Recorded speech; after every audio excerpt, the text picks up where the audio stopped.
हाँ बिल्कुल। आज हम बात कर रहे हैं वेनेजुएला की विपक्षी नेता मारिया कोरिना मछाडो के बारे में, जिन्हें हाल ही में 2025 का नोबेल शांति पुरस्कार मिला है। यह खबर वाकई बहुत बड़ी है। हमारे पास उनके जीवन, उनके संघर्ष, उनके विचारों से जुड़े कई अहम स्रोत हैं। तो आज हम इन्हीं स्रोतों को जरा गहराई से देखेंगे, उनको खंगालेंगे। हाँ बिल्कुल। हमारा मकसद सिर्फ ये जानना नहीं कि वो कौन है या उन्हें पुरस्कार क्यों मिला।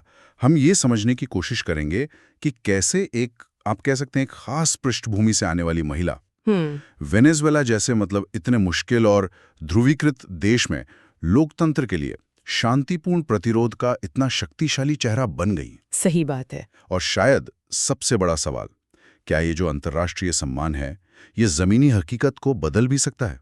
चलिए इन स्रोतों में गोता लगाते हैं। हाँ, ये यात्रा वाकई बहुत दिलचस्प है। और जैसा आपने कहा, ये सिर्फ एक व्यक्ति की कहानी नहीं है। ये वेनेजुएला के जो मौजूदा हालात हैं, वहाँ के लोगों की जो उम्मीदें हैं और शांतिपूर्ण बदलाव की जो एक मुश्किल राह है, उसका आईना भी है। तो देखते हैं कि स्रोत उनके सफर के किन अहम पड़ावों को और शायद कुछ विरोधाभासों को भी उजागर करते हैं। बिल्कुल, तो शुरुआत उनके परिचय से ही करते हैं। पूरा नाम मारिया कोरिना मचाडो पेरेस्का। जन्म हुआ 7 अक्टूबर 1967 को कराकस, वेनेजुएला में। पिता एक बड़े स्टील उद्योगपति और मां मनोवैज्ञानिक। तो जाहिर है एक बहुत ही संपन्न और प्रभावशाली परिवार से आती हैं। हाँ, ये पृष्ठभूमि तो है। और शिक्षा भी उतनी प्रभावशाली।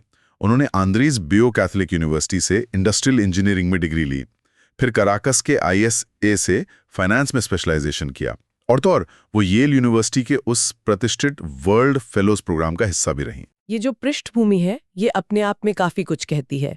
एक तरफ तो हाँ, इसने उन्हें बेहतरीन शिक्षा दी होगी, शायद शुरुआती कॉन्टैक्ट्स भी दिए होंगे, लेकिन दूसरी तरफ ये भी सोचना चाहिए कि क्या इसी सुविधा संपन्न पृष्ठभूमि की वजह से उन्हें शुरुआत में शायद आम लोगों से जुड़ने में ज्यादा मेहनत करनी पड़ी होगी। हाँ, ये मुमकिन है। स्रोत शायद इस पर सीधे कुछ न कहें, पर यह सोचना जरूरी है कि उन्होंने इस विशेषाधिकार को प्रतिरोध के एक मंच में कैसे बदला, जबकि वो चाहती तो एक आरामदायक जिंदगी चुन सकती थी। ये बहुत अहम नुक्ता उठाया आपने।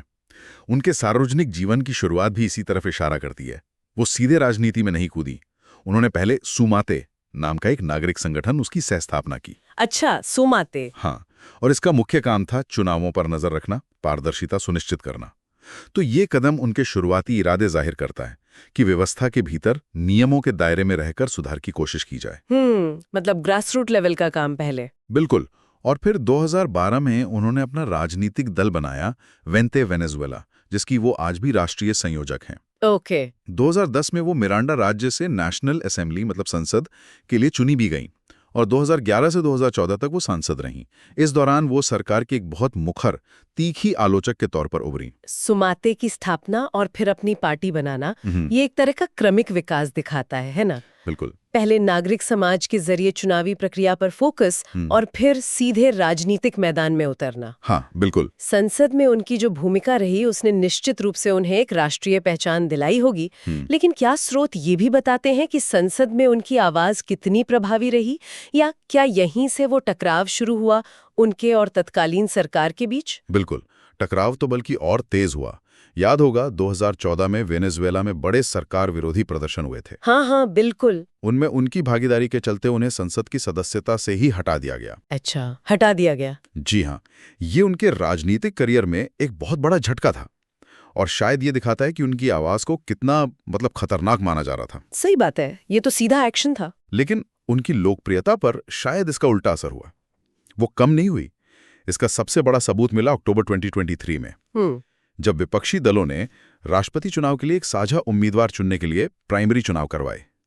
मारिया कोरिना मछाडो को लगभग 92% वोट मिले। 92%? ये तो जबरदस्त है। हाँ, जबरदस्त जीत थी ये। सबको लगा कि भाई अब तो वही विपक्ष का चेहरा होंगी राष्ट्रपति चुनाव में। स्वाभाविक है।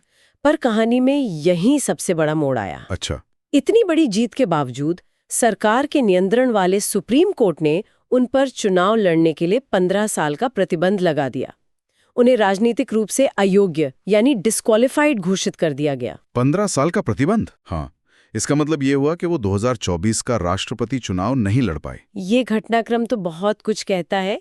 एक तरफ 92% वोट मिलना, ये दिखाता है कि जमीनी स्तर पर कम से कम संगठित विपक्ष के भीतर तो उन्हें जबरदस्त समर्थन था। बिल्कुल।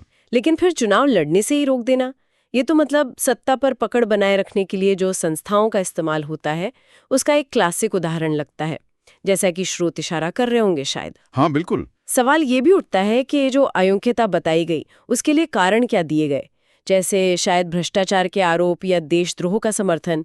क्या स्रोतों में इन आरोपों के पक्ष या विपक्ष में कोई ठोस सबूत मिलते हैं, या ये लगता है कि ये मुख्यतः राजनीतिक हथियार ही थे?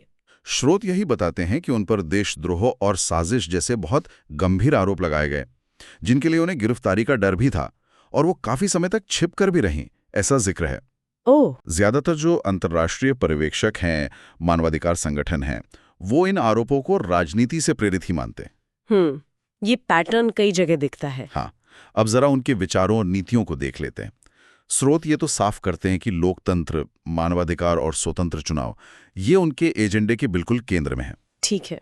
आर्थिक नीतियों की बात करें तो वो मुक्त बाजार यानी फ्री मार्केट और निजीकरण यानी प्राइवेटाइजेशन के समर्थक हैं। लेकिन दिलचस्प बात यह है कि वो इसके साथ साथ गरीबों के लिए सामाजिक सुरक्षा कार्यक्रमों की भी वकालत करती हैं। अच्छा, ये कॉम्बिनेशन है। हाँ, और उनका अंतिम लक्ष्य स्पष्ट है, तानाशाही से लोकतंत्र की ओर एक शांतिपूर्ण परिवर्तन लाना। ये जो आर्थिक मॉडल है, मतलब मुक्त बाजार भी और सामाजिक सुरक्षा भी, ये सुनने में तो आकर्षक लग सकता है, लेकिन वेनेजुएला के संदर्भ में इसकी चुनौतियां क्या हो सकती हैं? क्या स्रोत इस पर कुछ रोशनी डालते हैं? हाँ, ये एक बड़ा सवाल है, खासकर एक ऐसे देश में जिसकी अर्थव्यवस्था दशकों से मतलब तेल पर ही बहुत ज्यादा निर्भर रही है और जहां राज्य का नियंत्रण बहुत मजबूत रहा है। क्या उनके पास इस परिवर्तन को लागू करने की कोई मतलब डिटेल्ड योजना है, या ये अभी मोटे तौर पर सैद्धांतिक विचार ही हैं? स्रोत उनकी बहुत विस्तृत आर्थिक योजना पर तो ज्यादा गहराई में नहीं जाते, लेकिन उनके शांतिपूर्ण तरीकों पर जो लगातार जोर है उसका जिक्र जरूर करते हैं। और उनके इसी संघर्ष को अब अंतर्राष्ट्रीय पहचान भी मिल रही है। जैसा हमने शुरू में कहा, 2024 में ही उन्हें 2 बड़े पुरस्कार मिले। एक तो यूरोपीय संसद का साखारोव मानवाधिकार पुरस्कार, हाँ, साखारोव पुरस्कार, और दूसरा यूरोप की परिषद का वैस्लाव हेवेल मानवाधिकार पुरस्कार। ये दोनों ही बहुत प्रतिष्ठित सम्मान हैं जो मानवाधिकारों के लिए लड़ने वालों को दिए जाते हैं। बिल्कुल, ये बड़े नाम हैं। और अब इन सब के बाद सबसे बड़ा सम्मान 2025 का नोबेल शांति पुरस्कार। नोबेल समिति ने भी साफ कहा है कि ये पुरस्कार उन्हें वेनेजुएला में लोकतंत्र और मानवाधिकारों की रक्षा तथा शांतिपूर्ण सत्ता परिवर्तन के लिए उनके अथक संघर्ष के लिए दिया गया है। इन पुरस्कारों का और खासकर नोबेल का प्रतीकात्मक महत्व तो बहुत ही ज्यादा होता है। ये सिर्फ मचाडो का सम्मान नहीं है, बल्कि ये वेनेजुएला में लोकतंत्र के लिए संघर्ष कर रहे हर उस व्यक्ति का सम्मान है। सही कहा। ये उनके आंदोलन को एक नैतिक बल देता है, दुनिया का ध्यान खींचता है। लेकिन यहाँ एक जरूरी सवाल उठता है जिसका जिक्र शायद स्रोत सीधे ना करे, पर सोचने लायक तो है ही। हाँ। कि क्या इस तरह की जो अंतर्राष्ट्रीय मान्यता मिलते हैं उसका सत्ता पर बैठे लोगों पर कोई वास्तविक असर होता है? क्या ये उन्हें बातचीत के लिए मजबूर करता है, या फिर उन्हें और ज्यादा रक्षात्मक बना देता है, ये कहकर कि भाई ये तो बाहरी ताकतों का दखल है? ये सचमुच एक बहुत जटिल सवाल है, और ये भी सच है कि उनका सफर खतरों से खाली नहीं रहा है। सोर्सेज बताते हैं कि उन्हें कई बार जान से मारने की धमकियां मिली। हो बाप रे, राजद्रोह के आरोप झेले, गिरफ्तारी की कोशिशें हुई, और जैसा मैंने कहा, लंबे समय तक छुप के काम करना पड़ा। लेकिन जो बात शायद सबसे ज्यादा प्रभावित करती है और जिसका जिक्र स्रोतों में बार बार मिलता है, वो क्या है? वो ये कि इन सब मुश्किलों के बावजूद उन्होंने देश नहीं छोड़ा। वो वहीं रहीं, वेनेजुएला में लोगों के बीच लोकतंत्र की अलग जगह रखने की कोशिश करती रहीं। हाँ, ये अपने आप में प्रतिरोध का एक बहुत बड़ा कार्य है। यही उनकी वो असाधारण दृढ़ता दिखती है जिसकी बात हम कर रहे थे। देखिए, देश छोड़कर बाहर से आवाज उठाना वो भी एक रणनीति हो सकती है, कई लोग करते हैं। हाँ बिल्कुल। व्यक्तिगत जोखिम के बावजूद अपने देश में डटे रहना, ये एक अलग ही तरह का साहस और प्रतिबद्धता दिखाता है। और ये शायद उन लाखों वेनेजुएला वासियों को भी हिम्मत देता होगा जो बदलाव तो चाहते हैं लेकिन शायद खुलकर बोलने से डरते हैं। सही बात है। उनका सिर्फ वहां होना ही अपने आप में एक संदेश है कि संघर्ष अभी जारी है, उम्मीद अभी बाकी है। स्रोत शायद ये भी बताते हो कि उनके इस फैसले का जमीनी स्तर पर जो कार्यकर्ता हैं उनके मनोबल पर क्या असर पड़ा। बिल्कुल। तो हमने मारिया कुरीना मचाडो के सफर के कई रंग देखे। एक विशेषाधिकार प्राप्त पृष्ठभूमि से लेकर जमीनी सक्रियता तक, संसद से सड़क तक का सफर, भारी जनसमर्थन से लेकर चुनाव लड़ने पर प्रतिबंध तक, और अब नोबेल शांति पुरस्कार तक। ये कहानी है लोकतंत्र और मानवाधिकारों के लिए एक अथक, शांतिपूर्ण लेकिन बेहद चुनौतीपूर्ण लड़ाई की। तो अंत में इन सब जानकारियों से हम क्या समझ सकते हैं, क्या सार निकलता है? कुछ मुख्य बातें तो साफ उभरती हैं। पहली, ये कि शांतिपूर्ण प्रतिरोध, चाहे वो कितना भी कठिन क्यों न हो, उसे वैश्विक स्तर पर पहचाना जा सकता है, सराहा जा सकता है। माचादो का नोबेल सिर्फ उनकी जीत नहीं है, बल्कि ये वेनेजुएला के उन लाखों लोगों की आशाओं को मिली एक पहचान है जो लोकतांत्रिक बदलाव चाहते हैं। बहुत सही। दूसरी बात, ये कहानी ये भी दिखाती है कि कैसे जो सत्तावादी ताकतें होती हैं वो लोकप्रिय आवाज़ों को दबाने के लिए कानूनी और संस्थागत दांव-पेचों का इस्तेमाल करती हैं। वो अयोग्यता वाला मामला इसका उदाहरण है। बिल्कुल। और तीसरी, ये अंतर्राष्ट्रीय मान्यता और ज़मीनी हकीकत के बीच का जो जटिल रिश्ता है उसको भी उजागर करती है। बिल्कुल सही कहा।